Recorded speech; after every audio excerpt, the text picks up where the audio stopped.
Hey guys, welcome back to the GameSpot stage here at E3 2016. I am your host, Mary, and I am joined by my lovely co-host, Peter Brown. Hello again. Hello, it's so good to see you. And we also have Masa and Sho from Bandai Namco. And we're going to be talking about Dragon Ball Xenoverse 2 today. Awesome. So the first thing we should probably talk about is the world. You guys released a press release that stated that the world is 7 times bigger than the first game. Can you talk a little bit about how that's going to impact the game? 今作、時々と比べて、コンテンツが7倍以上の大きさになっているというふうに、プレス、リリースにも記載させていただいたんですけども、それが実際にゲームをどのような形で、に影響をもたらすかといったところをお話しいただけますか。そうですね、前作もいわゆる、ハブとしての機能として、言うなれば多分村ぐらいの感覚のサイズだったかなと思うんですが、今回はそれに比べて、ビッグシティ、街、大きな街として、都市として、より、しっかりとしたものにしていきたいというふうに思っています。で、遊びとしては前作やれてたこと、もちろんそこは入ってるんですけども、大きくすることによってできることですとか、あとは、前作なかった体験っていうのもこの中にしっかり、ここからそこの体験ができるようにというところで広がりを見せようというふうに思っていますし、その中の突発的なクエストとかイベントとかも含めて、ユーザーさんに、今まで違った、体験というところを目指していければなというふうに思っています。Right, so actually this Kanton City is working as a hub, and in the previous title we actually had Toki City, which was more of a village-sized hub, and then now Kanton City is actually working as a city, and then now we're able to actually implement more new features thanks to the size of this hub. You'll be able to do more quests, maybe a number of missions, and a lot of new fun gameplay features that you'll be able to experience with your friends online. So this size is definitely going to work to our effect. Yeah, I heard 300 simultaneous players it's able to support. Is that true? 300人以上のプレイヤーが同時にアクセス可能というふうに聞いたんですけども、それ本当ですか？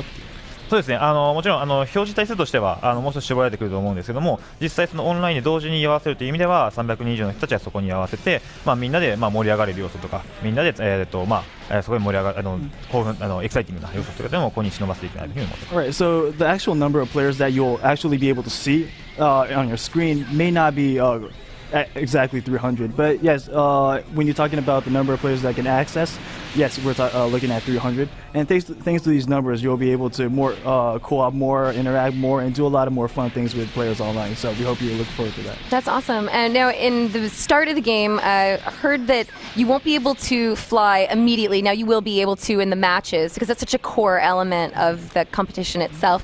But it sounds like you actually get hoverboards at the beginning. Is that also accurate? No Nimbus clouds?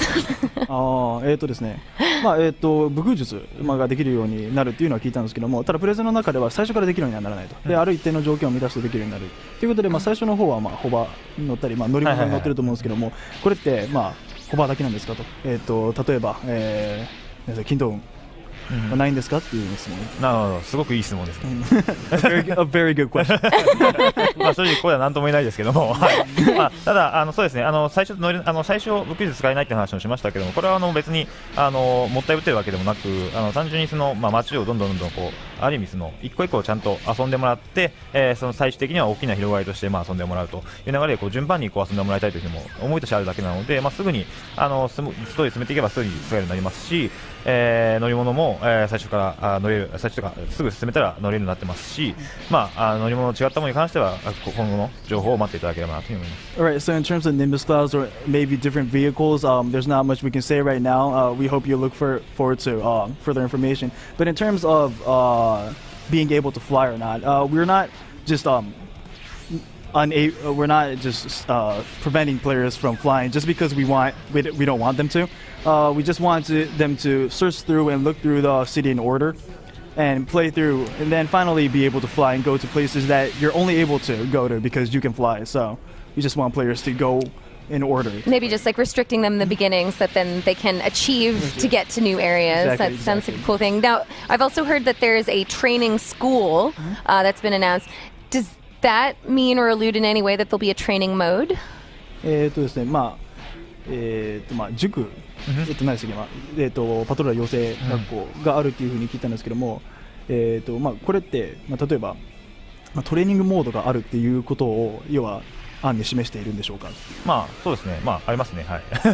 Well, yes, there is a training. Oh, okay, great. まあ前回なくてユーザーさんからもすごくそういった意見もらえていたので、そういったこのトレーニングモードに限らずですけども、ユーザーさんのまあ意見とか思いっていうところはなるべく叶えてあげたいというか叶えていきたいというところはまたありましたので、まあそれ以外も含めてしっかりユーザーさんに対して対応していきたいというふうに思ってます。Right. So yes, in terms of the training mode, yes, we do have a training mode, and this is basically thanks to the feedback from fans, and not only in terms of the training mode, but we're really trying to listen to the comments and feedback from fans. So yes.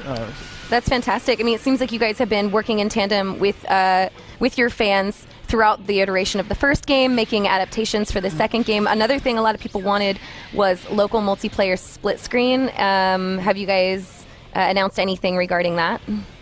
まあユーザーのフィードバックという話が今あったと思うんですけども、はい、今お話ししたものの以外にもやっぱり、そのオフラインでの要は画面分割、はい、が欲しいというふうに言っていたユーザーもやはり多かったんですけども、それってまあ今作で何か足されたり、まあ、改善されたりしてるんですか。なるほど。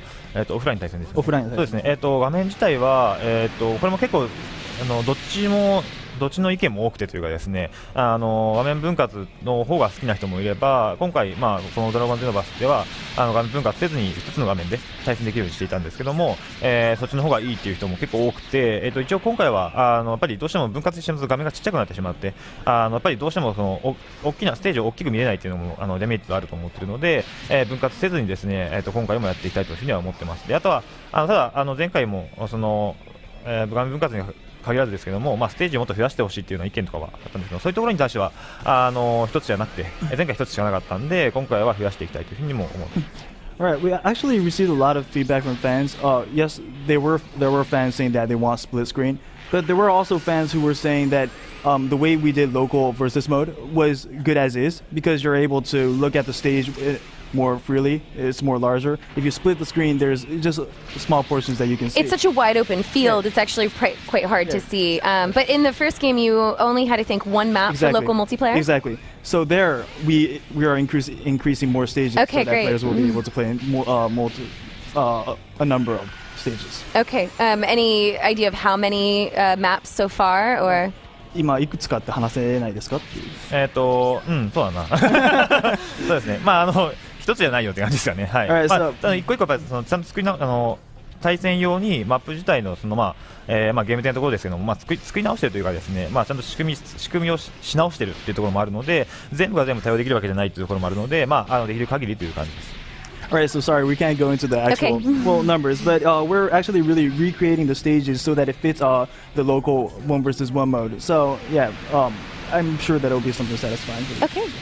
There's obviously the new Dragon Ball anime series that's out there, Dragon Ball Z Super. How has that influenced some of the content in this game, if at all? まあドラゴンボールスーパーが今国内で放送されていると思うんですけども、それはまあ本作にどのような影響を与えているんでしょうか。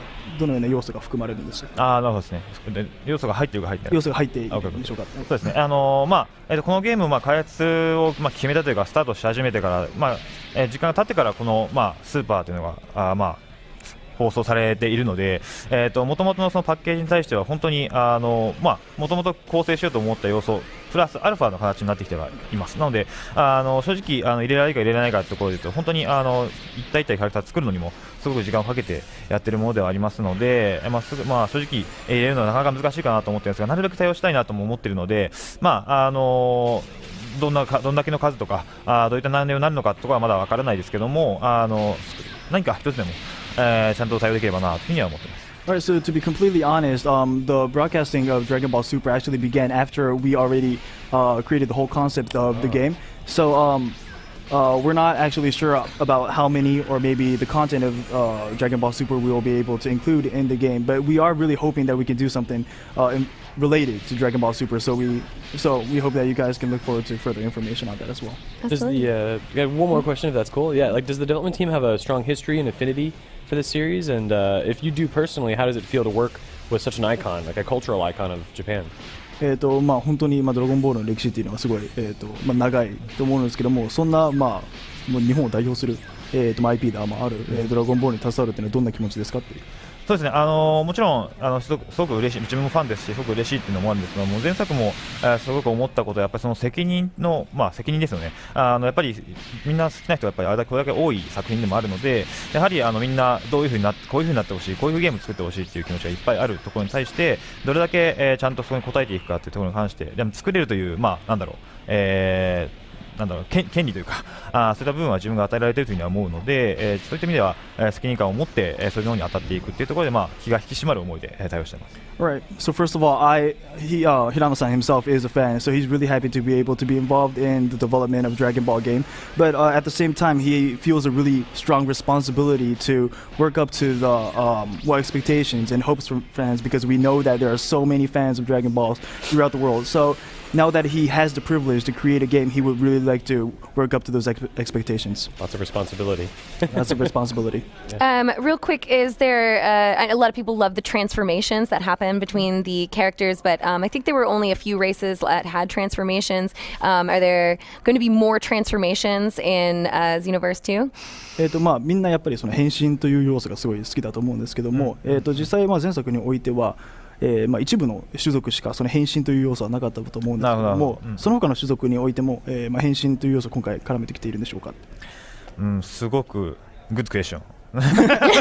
again a good question. Yeah. すごいですね。はい。そこに関してはですね、正直今出せている情報の中では全然入れられてないですし、今言えるようなものじゃないんですけども、そこはすごくユーザーさんの思いっていうのもひしひしと伝わってますし、僕たちも何かしたいとなんとか成し遂げたいという部分もあるというふうには思ってますので、そこに関しては今後の情報に期待してほしいなというふうには思います。Alright, so unfortunately there's not much information that we can give out right now, but we do understand the hopes from fans, and we really understand, and we would like to, really accomplish this. So please just look forward to further information. Oh, we absolutely are looking forward to it, and we're looking forward to more information about Dragon Ball Xenoverse 2. Now that is slated for winter of 2016, correct? Correct. All right. Masa and Sho, thank you so much for your time.